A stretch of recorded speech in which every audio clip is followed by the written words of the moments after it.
Hey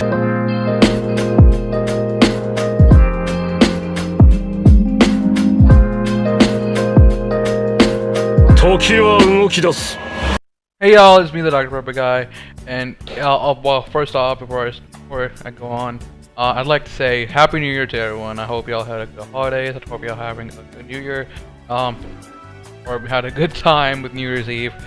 I also did, and it's just like overall, yeah. Let's make this year a good one to our ability. And I would also like to say sorry and thank you. Sorry for the lack of content after my first 2 Miles Morales streams.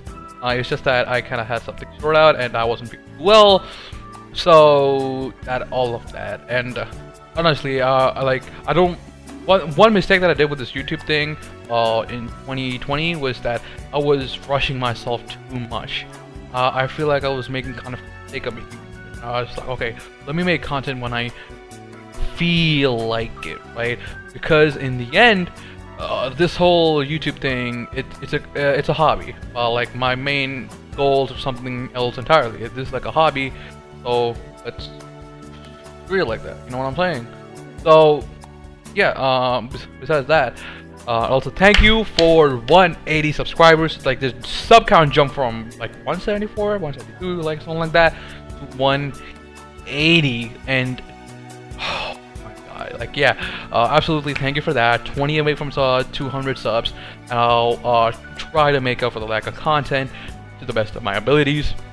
And just yeah, let's get on to it. And of course, in today's video, we're gonna be talking about Cyberpunk 2077, and a game that came out on December 10th. And obviously, I don't need to explain what the game is about and what happened during its week of launch. I trust that you weren't living under a rock most of this time, and you already know what's going on, what happened with the game's launch and the state that the game is in, especially console versions and all that. Regardless of that, I got it on the I pre-ordered it. I actually pre-ordered it 2 years ago, basically in June of 2019, right? I pre-ordered it then for the PC version, and I finally obviously got the chance to play it. And after 3 weeks after the launch of Cyberpunk, I finally beat it, around 35 hours of playtime as well. And I just wanted to talk about it. At first, I just wanted to make a video on just like I don't know, if I wanted to make a lot, like first I was like, okay, let me wait when a patch comes out, right? When the issues are ironed out, then I'll talk about the game. But like it just didn't feel right. I was constantly feeling like, nah, bro, nah, I definitely want to just like make a video now. Of course, I'll make a video I'll make a video after the patch comes out too. You know, I'll play a little bit more of it because I did beat the story, but I still had some side quests remaining. I still have some side quests remaining, some other things to do. Obviously do those things and talk about all that. So without any further ado, let's get on with it. So Cyberpunk 2077. Let's address the elephant in the room. In the state that the game is in, by the way, I'm playing on a PC, and I'm not playing on a toaster of a PC. I have like an RTX 2700X, an RTX 2060, so I have a fairly modern PC, not something that's super high end, but I can still play games in good quality, right? So let's keep that clear. Let's keep that clear. You know what I'm saying? So that, and like back to the elephant in the room, is the game incomplete? To be honest, no. I don't think the game doesn't feel incomplete. I feel like incomplete is the wrong term to use. It's more unpolished. It has unpolished cracks to it. That's how it. Sorry. That's how Cyberpunk 2077 feels to me at this current stage, because I feel like the content and all is there, more certainly, from start to finish. It didn't feel like anything was missing to the point that it affected the quality of the game. Like say something like Metal Gear Solid 5 Phantom Pain, where you know the content that was taken out, like you felt it. It really felt like an unfinished game. I didn't feel like it was something like that, but it definitely did have some unpolished cracks to it, and those things definitely soured my experience with the game and broke the immersion, which is bad because the way Cyberpunk is made, immersion is kind of, let's say, the core of everything. Something like that. Like the way it's made, like the way the world, the story, the characters, how they're made. It feels like a game that's like, where immersion is almost everything. Like, right? And in a game like that, where your immersion is broken because of those bugs, and by the way, nothing game breaking, right? Nothing game breaking, no crashes, nothing like that. They have like the workarounds where we can save, but they still kind of soured the experience, and it's a shame. It really is a shame, because if this game was ass, I would have just been like, whatever, slid it off. But no, beneath all its technical issues, there is still a pretty good game in there, and a game I still see a game that I'll go back to in the future. Honestly, because you still can feel the love, the care that's put into this game, and it's very cool and it's soul. And I feel like it'll show the most if you have like the latest and greatest PC technology, right? And it's most certain you definitely can on on the PS4 console and all that, and even on the PS5, because tutor homie of mine, like he has a PS5, he plays Cyberpunk there, but honestly he had his experience with it was terrible. Like for him, it crashed like 20 times, to the point that he was actually having more fun with Assassin's Creed Valhalla. That's how bad it was. Like it really ruined his experience for him. So I'd guess you'd only have a good experience playing Cyberpunk with either an Xbox One S to Series X or a PC. Because from what I heard from Dancho, one of my other homie of mine, he was playing the Cyberpunk on Xbox One S, and for him, the experience was actually solid. Like that's on Xbox One S, by the way. So. Yeah, like they're taking all that out.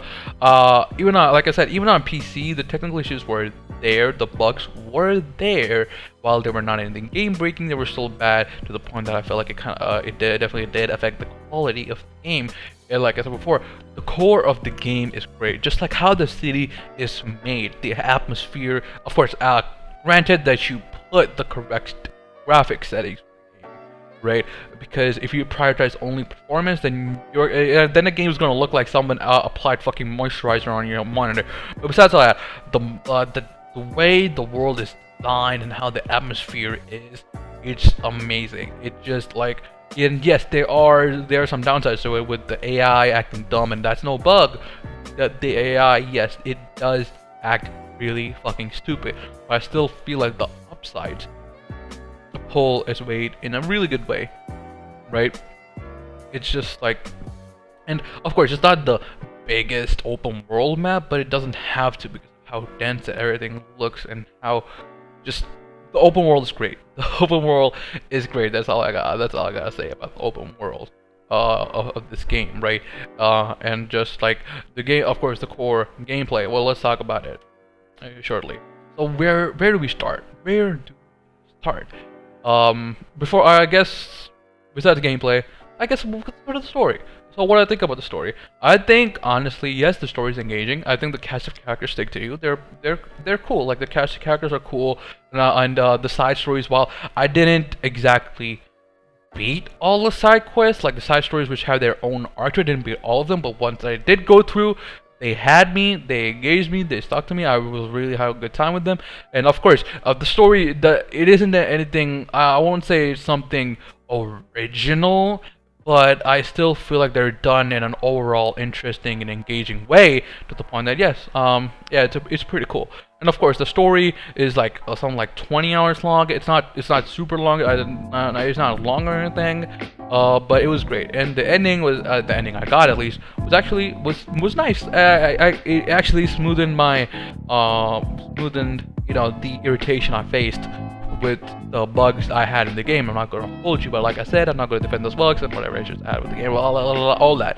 Alright, the story's solid, the cast of characters are solid, and just like, and also by the way, just like, just when you have the conversations with some of the characters, like with how they move, how they're animated, that's when I feel like the polish of Cyberpunk shines through, and it just, they feel like real people. The way they move and they behave and talk. It's done in a phenomenal manner, and I feel like that deserves all praise.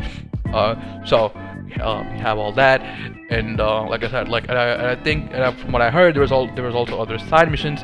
Another side mission in particular that was just like really good. I'll get to it later when I feel like it, right? Of course, Johnny Silverhand's character, Keanu Reeves' character. Honestly, when they show Keanu Reeves, obviously it's just like, what the fuck? But I honestly felt like they would just use him as a way to rile up hype, and he would just be here and there, and for you to be like, oh, that's Keanu Reeves' character, oh my god, and something like that. But no, he's actually pretty important to the story. He's pretty important to the story. And by the way, before you get in the comments, it's like, how do you think it was implied that he'd be part of the story and before you could say all that, I didn't watch all the promotional material for Cyberpunk. I was just watching it here and there, and with the ones I've watched, it didn't make me feel like, oh, Johnny is gonna be as important to the plot that he is, he is in the final game. No, nothing like that. From the promotional material I watched, by the way, and I didn't watch every single thing, so that's one thing I wanted to put out. And I didn't expect the dynamic between him and Wee to be actually as good as it was. Like, Johnny offers his own advice, and and during certain key moments he shows up and he gives you his thoughts on things. It's done pretty well. I fucked with it. I liked it. It was done pretty cool, and everybody, like, Johnny Silverhand was just like a really good character, and anytime he was there, you had a conversation with him. Cyberpunk's story would have you ripped, for sure. And yeah, it's cool, right? And now I guess we can get to the gameplay. First off, I like to just the driving. Driving, I'll say it's fine. It's passable. I won't say it's something like GTA 5 good. No, by no means. I wouldn't say it's that good. Like, the driving in some way, I think it also depends on which vehicle you're trying. Some vehicles it feels nice, but like, yeah, it's nothing garbage. There's nothing buttery smooth, phenomenal, feels so good. Nothing like that. But overall, it's passable. It's nothing to rave about. Nothing to trash about. It's fine. It's passable. That's all I gotta say to it. Now that we've got the driving out of the way, and of course the side quests, side stories out of the way, let's talk about the combat. And before we do, don't ask me shit about stealth, because I went through the game not upgrading any single thing about stealth. I didn't upgrade anything stealth related, so do not ask me shit about that. Do not, I was just went with the basic stealth function. But you can ask me about the combat, and I gotta say, the combat in this game is pretty fun. Like, it is, the gunplay overall, it feels nice. Of course, there are some times where it doesn't feel right. It's just like, it might feel underwhelming, and it doesn't. And sometimes it doesn't feel like it's conveying the proper impact. Maybe it's because maybe something up with the upgrades that I was lacking. Maybe it's that, or maybe it is really something that's wrong with the gunplay. But overall, like, I gotta say, when it feels nice, it feels nice. It's like, the gunplay is solid, it's fun, and of course when you add quick hacking to it, and just like the whole quick hacking mini game, it's neat. It's a neat little mini game. I liked it. Right, within my 35 hours of playtime, it never felt like, oh, this shit is getting stale. It never felt that way. It was cool. It was cool, right? And of course, you implementing your quick hacks in the midst of combat was really cool. And just like how, and one thing I gotta praise is the enemy AI. Of course, there are times where the enemy AI is can get so dumb that they just stand there letting you shoot them on the head. I faced that 1 or 2 times, but when they work properly, they work properly. They are smart. Whatever advantage they find, they are going to take. If like whatever thing on the whatever there is on the environment that can put you on a disadvantage, they're definitely gonna take it, and just like they make full use of the abilities they have. And of course the equipment they have on them, and obviously, and like, And by the way, I didn't I didn't really get any OP weapons, or I didn't get like an OP build, because I was mostly focusing on, progressing through the story and doing whatever side missions I can. But I've seen you become like a whole killing machine in the game, right? It's just like, oh lord. But if you played it in the way that I did on hard mode, by the way, and hard mode is challenging. It's not something like it's depths of hell hard, but if you go in unprepared in intense combat segments, you're gonna pay.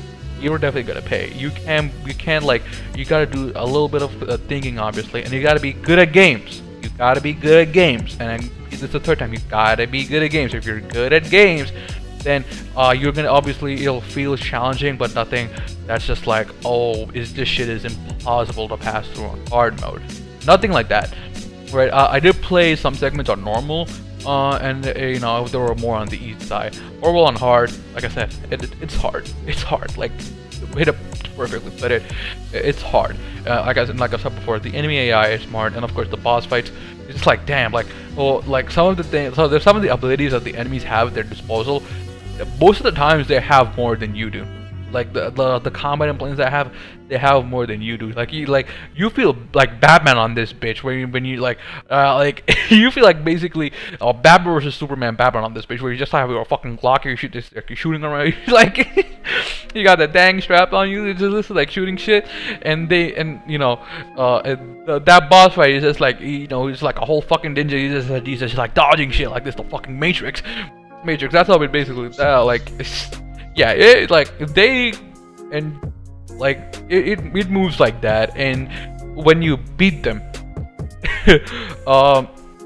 it feels gratifying. And like I said, the combat in this game, it's fun, it's engaging, and overall, I didn't feel like there was any, if there was any dull or boring moment or something that made me go, oh, I really had to go through this. No. Nothing like that. The story has its own, the story missions have its own little segments that were fun to go through. Overall combat was solid. I liked it. Of course, melee combat, it's something that you should definitely not ever try out. It's not good, right? But you got alternatives that make up for it. Like katana, when you pull up to someone who has a gun on, and you slice them on with a katana, that shit feels so raw and satisfying. Like, I cannot. Like, it's so cool. It's so cool. Like, I swear. Right? Like, phew. And yeah, the melee combat is definitely not. And also, there's this other thing. With the first person view, like, first of all, I was someone who was actually a little bit skeptical of the first person choice of the game, but I think overall it worked with the immersion of the game. And like I said, the whole technical issues with outbreak immersion, like, that also makes it, come on, saying, yeah, I think their overall choice of making it first person works, and with how your character can look like a total fucking goofball if you prioritize armor over looks. It's just like, yeah, I guess why I can see why they decided to make this shit first person. Like, yeah, despite all that, it's like, it works, but except for a few situations where you kind of feel like a disconnect between like the player. Like, yeah, you kind of feel like a disconnect where there were some situations, especially in the melee combat, like in this street brawl side quest, where basically, like, in the first person mode, there was some distance between my Wii and the opponent, right? And by the way he's swinging, and like when he started swinging, and just with the distance that was between us, it looked like, oh, he was gonna, he was not gonna hit me, but he did. It was just odd. I feel like, I don't know, maybe it's me, but it just felt like sometimes the enemy is a little too far for them to actually hit me, and in the first person view, it looks like they, like, you get what I'm saying? In the first person view, it looks like they're definitely gonna miss with how much distance is there between you and the enemy, but they actually hit you, and that disconnect, it's weird. It's weird. And yeah, I don't think it's a bug. It's definitely not a bug or a glitch. It's definitely something with the game, and that's odd. It doesn't appear a lot, but whenever there's an enemy who was prioritizing, like, let's say close quarters combat, it happened a good number of times, and it was just odd, and like it's just like this whole this whole disconnect happens, right, between you and the game. It's just like, oh, hey, I'm definitely like the way this happened. Yeah, you like, yeah. That, and some, I could say some of the choices that they made is odd. First of all, the crafting system. For something that's set in a futuristic world, the crafting system in this game is fucking barbaric. Like, okay, so here's how it goes, right? You press like an icon, whatever thing you want to craft, or okay, well, whatever, right? And you get the craft option. That sounds fine, right? But here's the thing, right? Instead of something like, oh, select how much amount of ammo you want to craft, right? And like this is for especially for ammo, because I was mostly using crafting to get ammo, right? It's just like, instead of going like, oh, how much ammo do you want to craft, you basically have to press and hold craft every single time. Press and hold craft, press and hold craft, press and hold craft, press and hold craft, press and hold. No more. Okay, so back to the back. Yeah. So like the crafting system is not it. It's trash. Like, I can't, bro. Nah, no. And some of the choices that they made, it just feels like a kind of like a. It gives you an illusion of choice feel. Like, basically, like, there's some things in the environment that you can open through if you have a certain amount of level, right? Like, if you have a certain body level, then you can open this shit up, or if you have a certain amount of technical level, you can open shit up. Sometimes, of course, it's like, yeah, sometimes, okay, I shouldn't have done that. Basically, you have options like that, right? Most of the times that you can do that in missions, like, let's say, let's take this for example. You're in a mission, you gotta go to this way, right? And when you find the fastest way, like the one that's like the closest to you, it gives you you need like a level 11 ranking for your body to forcefully open it up. Like, you can do that. That's great and all, but you just have to walk a few extra meters to walk the same way. Like, literally the same way. Like the only reason why you would force open that shit is to gain XP or athletics. That's odd to me. Like, I think it would have been cool if it was something like, if, you know, it made progressing through the story mission easier, or if it was something like loot. And just like in terms of loot, it only happened like once to me in my experience with the story missions, the side quests. Like, I don't know, it just like, it honestly felt like a whole illusion of choice. I didn't like it. I can't say the same for the routes. The routes, with what I've watched, it feels the same too. It's just like, you just get some extra, you like, from what I've watched, by the way, right? Obviously in the past video, I'm gonna go through another route and just talk about that. But like, from what I watched, it just feels like, oh, you just get like a different beginning, and you gotta get some new dialogue options. That's basically it. Like, that's how it feels. That's odd. Just like, I don't know how to feel about it. Right? Mostly negative. That's something I just want to talk about, right? That kind of, that's less like kind of iffy. So now that I addressed all that about Cyberpunk, kind of a mouthful, isn't it? And I'm just like about to get 24 minutes into this video. I think I addressed everything that I have in mind. Yeah, pretty much everything that I have in mind that I wanted to talk about in this game. I'd say, like, yeah, Cyberpunk 2077 overall, it's a fun and it's a game that's easy, where you can get addicted easily with how it's made. It's an overall fun game. It's enjoyable, and just like would I recommend. And when it comes down to would I recommend this now at the state that it's in, no, honestly, no. Like I said before, I took 3 weeks, something like 3 weeks to beat this game, right? I spent only 35 hours in it. I think if honestly, if the game was a lot more polished and it didn't have issues that made it feel like the game was actually fighting me, I would have beaten this game in like 3 days or a week. I honestly feel that way. If the game was fully polished and it didn't feel like, you know, the whole game fighting you shit, like I honestly think it would have been that way. And even though yes, I did enjoy it, I didn't enjoy the game, I didn't enjoy what it had to offer overall. Even with that, I don't like. I'd honestly recommend you get it when everything's ironed out.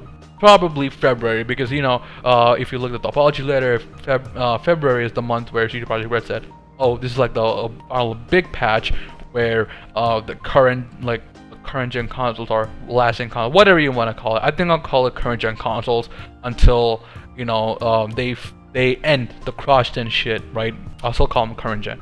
The Xbox and the PS4 and Xbox One consoles, like you're gonna get the last big patch with them is in February. So I guess like by the time we reach February, like the game is gonna get fully polished, and of course PC players are also gonna get regular patches from what they promised, and we're gonna get the next generation update as well. So I'd definitely say wait till everything is ironed out, because with the game that made sorry, with the way the game is made, it just feels like yes, this is a game that's best beaten when its creative vision is fully realized. That's honestly how it feels. Like it's a game that I can see myself going back to and doing some additional quests and some of the same things stick through. It's honestly really solid game. But it feels like even when I was playing the game, I was conflicted at a certain point. I was just like, wait, should I beat this game now or should I just wait till, you know, everything's ironed out? And obviously I chose the former. But even with that, I think I'd best recommend it. I do think it's worth full price if everything was ironed out. And just like if you're in a hurry, if you're just like, no, I don't want to wait, I don't care to wait, I want to try it out now, I guess your best choice is like if you have an Xbox One S to Xbox Series X or a PC, then yeah, you're gonna have a solid experience with the game. Of course, when I say PC, like a solid PC, right? Yeah, you're gonna have a overall good experience with the game. You're still gonna get your bugs, you're still gonna get your technical issues, but even with that, you're still going to get a pretty fun game and hard. So overall, you would tell me what rating would I give Cyberpunk? One thing I want to say is that I'm gonna ditch the number rating. They just feel dumb at this point. I think something like grading works better, right? And also this grading shit is also something that I'm not certain about, because I'm just like, okay, should I go for like, should I put pluses or minuses in this, or should I not, right? To make it more, I guess to make it more open, I won't include the pluses or minuses at the moment. It's something that's uncertain. I'm uncertain about, but I guess so Cyberpunk at the state that it's in, I'd honestly give it a B or a B plus at the state that it's in, by the way. Do I see the game going to an easy S when it gets, you know, polished and everything? I don't know. Only time will tell. But for now, I'd say this is a B tier game. I'll take out the pluses and minuses. Fuck it. I'll just take him out. It goes like S, A, B, C, D. Lower if there is. Let's check out the pluses or minuses. I'll just give it a B, right? So, Cyberpunk 2077, did you play it? Also, if you did play it, I'd like to hear your experience about it. Unless it's something that's really bad, then just like, it's regardless, yeah, just like comment or something. I don't know. With that, that's my cue.